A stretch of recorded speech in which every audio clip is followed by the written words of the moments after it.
बातमी मुंबईतल्या आगीची आहे।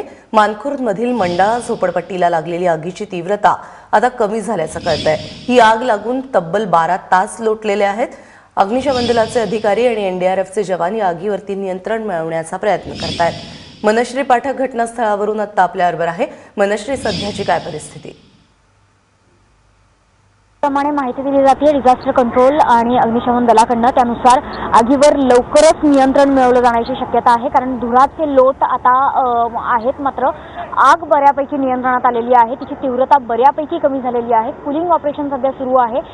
ज्याप्रमाणे रात्रीची माहिती होती की 2 जण यात जखमी झालेले आहेत, त्यांची प्रकृती देखील स्थिर सांगण्यात येते।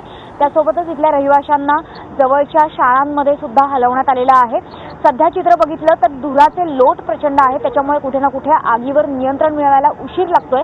मात्र लवकरात लवकर हे नियंत्रण मिळवलं जाईल असं सांगण्यात येत आहे।